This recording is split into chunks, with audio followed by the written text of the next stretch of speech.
दोस्तों ये टॉपिक बहुत ही ज्यादा न्यूज में है और आपको इसके बारे में पता होना चाहिए क्योंकि इस डेवलपमेंट से इंडियन मिलिट्री हमेशा के लिए बदल सकती है और बहुत ही आगे निकल सकती है।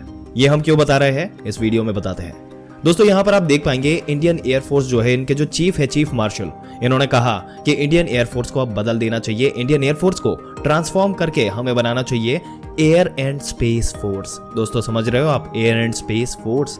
अब स्पेस फोर्स क्या होता है इसके बारे में भी आगे आपको बताएंगे, बट इसका मेन पॉइंट ये है कि जिस तरीके से बाकी देश अलग अलग स्पेस फोर्स अपने लिए बना रहे हैं, मतलब कि मिलिट्री का ये कह लीजिए, इंडियन मिलिट्री में अगर हम देखें तो अलग अलग 3 डिवीजन हमें मिलेंगे, जो है इंडियन आर्मी, नेवी और एयरफोर्स। और चौथी सर्विस की अगर बात चल रही है वो है स्पेस फोर्स हम बनाएंगे। तो एयरफोर्स के चीफ कह रहे हैं कि आप सिंपली ऐसा करिए कि जिस तरीके से फ्रांस ने अपनी एयरफोर्स को ही एयर एंड स्पेस फोर्स बना दिया, वही काम इंडिया को कर देना चाहिए। यहाँ पर हम ऐड करेंगे कि एक ऐसा स्टेप है जो हमें ले लेना चाहिए था 2022 में ही, क्योंकि दोस्तों 2 साल से 2023 अभी खत्म होने आ रहा है, 2024 शुरू हो जाएगा। 2 साल से इसकी हम बातें ही सुन रहे हैं, पर दोस्तों अगर ये कदम भारत ने उठा लिया तो ये बहुत ही बड़ा डेवलपमेंटल, अगर उसके हिसाब से देखा जाए तो बहुत ही बड़ा कदम होगा। जिस तरीके से नॉर्थ कोरिया जैसे देश अपनी स्पेस फोर्स डेवलप कर ली है, इन्होंने अपना हाई टाइम आ चुका है इंडिया का कि प्रॉपर स्पेस फोर्स हम भी बना दें। एक बार आपको बता दें कि दुनिया के जितने भी देश है जिन्होंने अलग से स्पेस फोर्स बनाई है, उसमें से सिर्फ 2 ही देश ऐसे हैं जिन्होंने खुद की यानी कि सेपरेट अलग से स्पेस फोर्स बनाई है, और वो 2 कंट्रीज है, चाइना और यूनाइटेड स्टेट्स ऑफ अमेरिका।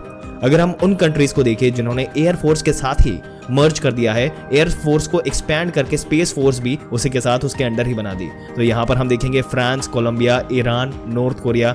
जी हाँ दोस्तों, ईरान और नॉर्थ कोरिया दोनों ही देश हमसे आगे है एयर फोर्स बनाने के मामले में। यहाँ पर आप कह सकते हैं कि इनकी कैपेबिलिटीज उतनी नहीं है जितनी इंडिया की है, बट स्टिल इन्होंने स्ट्रक्चर फॉर्म कर दिया है। इसके अलावा रशिया भी है दोस्तों, इसने भी खुद की अलग से स्पेस फोर्स नहीं है, इन्होंने भी अपनी एयरफोर्स जो है इसके अंदर स्पेस फोर्स की कैपेबिलिटीज है वो ऐड कर दी है। और दोस्तों सबसे इंपॉर्टेंट बात यह है कि स्पेस वेपन्स जो होते हैं, सवाल तो ये भी उठता है कि स्पेस वेपन्स क्या होते हैं। देखिए अगर यहाँ पर देखा जाए तो 90% दुनिया भर में जो स्पेस फोर्सेस है, इनका काम है दुश्मन की सैटेलाइट्स को डिस्ट्रॉय करना, अपनी सैटेलाइट्स को बचा के रखना।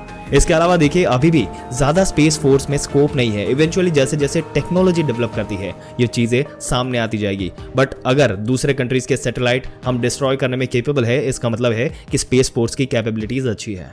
दोस्तों आपके क्या विचार है, भारत को ये चौथी फोर्स जो है इसको बनाने के लिए अलग से फोर्स शुरू करनी चाहिए या फिर स्पेस के अंदर ही इसको कवर कर लेना चाहिए? अपने विचार नीचे कमेंट सेक्शन में कमेंट करके जरूर से बताइएगा। इस वीडियो को जितना हो सके उतना शेयर करें, अपने भारतीय हर एक दोस्त और रिश्तेदार के साथ शेयर करें, ताकि सबको इसके बारे में अच्छे से जानकारी मिले। और ऐसी ही जानकारी पाते रहने के लिए हमारी चैनल को सब्सक्राइब करके बेल आइकन जरूर से दबा दें।